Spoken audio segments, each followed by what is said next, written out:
Hey everyone, this is Khroen, and finally I'm back with another vlog. Sorry it took so long to get this one out, but I've been pretty busy with a lot of stuff, HGC, school, streaming, all that good stuff.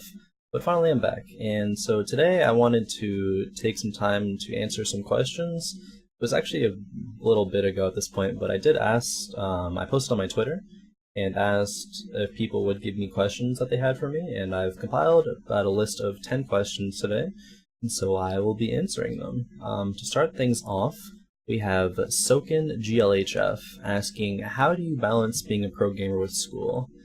And in short, it's pretty tough, honestly. Like, I find myself with no time a lot of the times because my days go from being in class to coming back to my dorm here, grabbing some food, doing homework, and then immediately I'm into scrimming until like 11 p.m. or 1 a.m. sometimes, and then that's my life.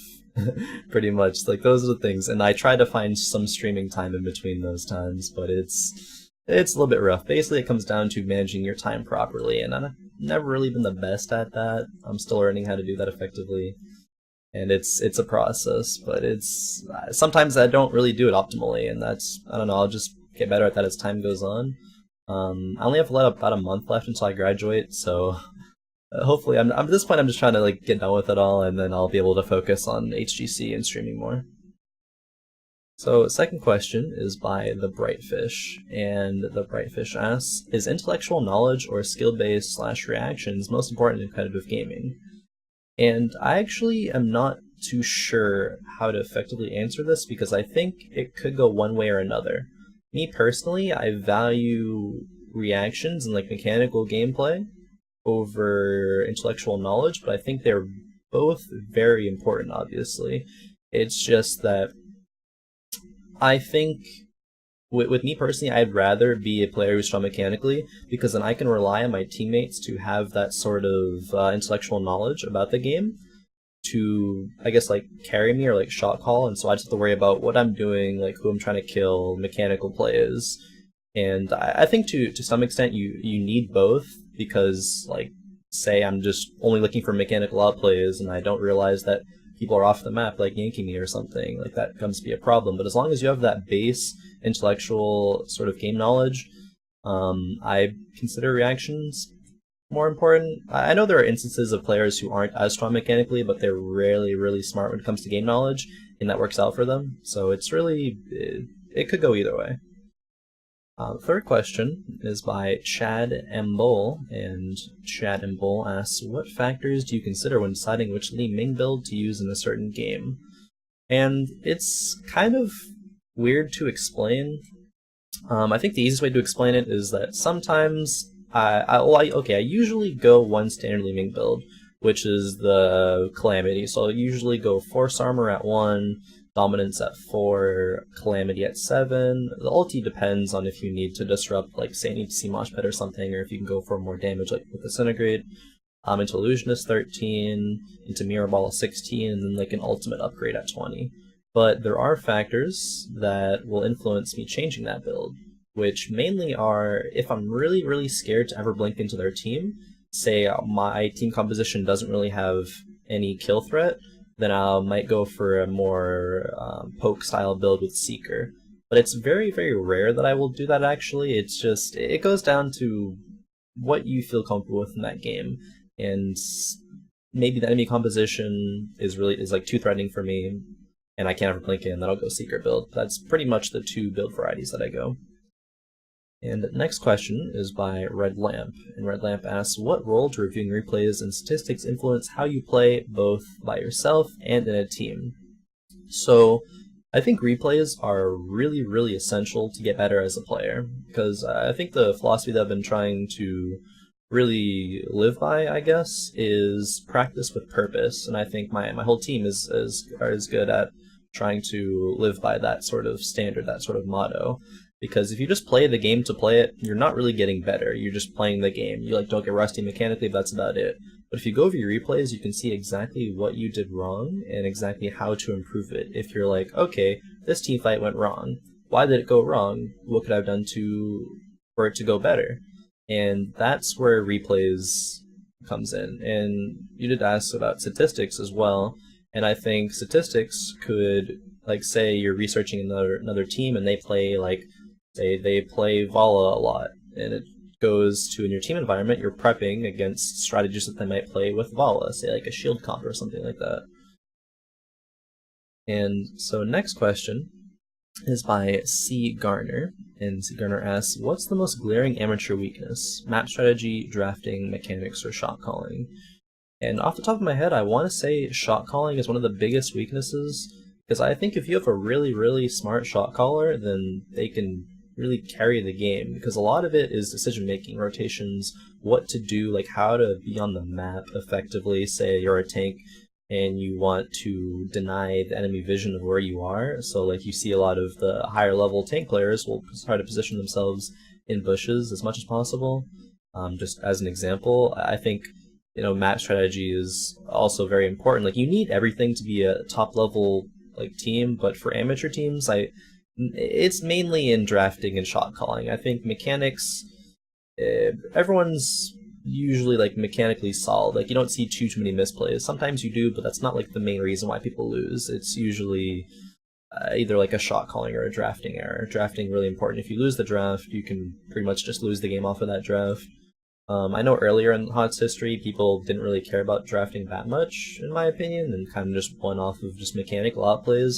But I think the way that teams have grown as of late, like late being the past, I don't know, like year and a half or so, it's really, really important to be solid on drafting, because the mechanical skill level between the teams isn't that much different, in my opinion. So, yeah. Next question is by AlexDMC89. And they ask, what steps do you think HOTS needs to take for it to grow as an esport? Bring in new people, or just grow as a game in general?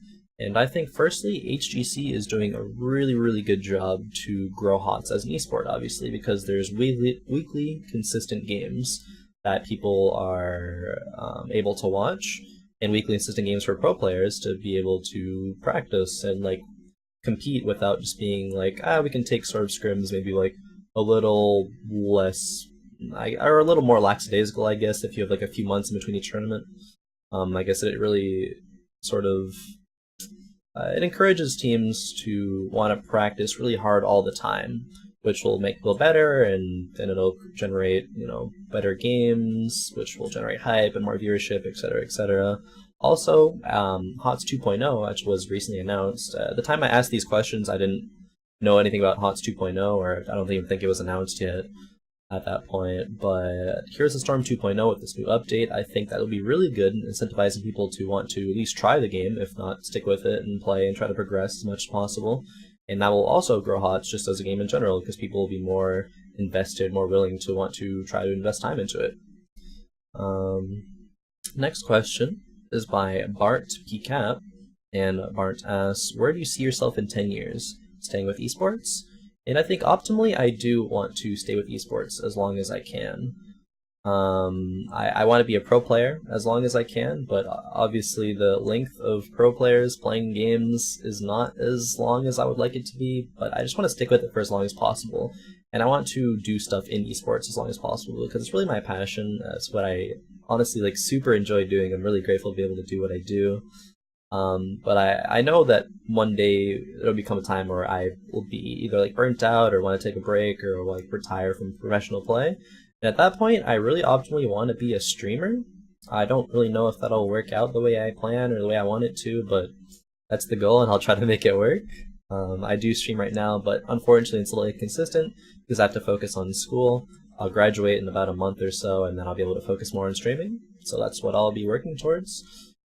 If that doesn't quite work out, or I don't know, maybe I say I need a little bit more to do, say like as a job, I would look to get a job maybe with, I don't know, a company like Blizzard or MLG or ESL or something to work in esports, because, again, I'm really passionate about it. So next question is by Gendu, and Gendu asks, what is the best way for a new player to learn while not learning bad habits? I think that what I referenced earlier about practicing with purpose is a great way to answer this question. You don't want to play the game just to play and like it's like you don't want to absently learn. You want to have an active role in learning the game. So you want to seek out those bad habits that you're doing right away and fix them before they become more of a habit, I guess. You just want to always be aware of what you're doing and have an active role in trying to always fix it, I think is a simple way to answer that question. And then we have a couple more questions. Next question is by Daniel740 Heroes. Daniel asks, maps that are not in the competitive map pool are still in the Hero League / Team League map pool. What are your thoughts on that? And actually, I really strongly dislike that that is a thing. When I go into a Hero League game and I get queued on one of those maps, it's almost like only half as good of practice as I would usually get on another map because of the fact that that map's meta, those objectives, I'll never have to worry about in competitive, ever. It's only like mechanics that I'll be practicing in that game. And so, while people that play casually, or maybe like with aspirations to become competitive players, I don't know, maybe, I'm not even sure, like, maybe it's unfair to people that I don't want those maps in because I'm a professional player and that's a very small percentage of the player base, but I just personally don't like that I have to play in those maps. And so last question is by Annalise, and Annalise asks, what is your Hero League roster and why do you play those heroes on ladder? So, the heroes that I play on ladder are heroes that I really think I need to improve on, that I want to practice more.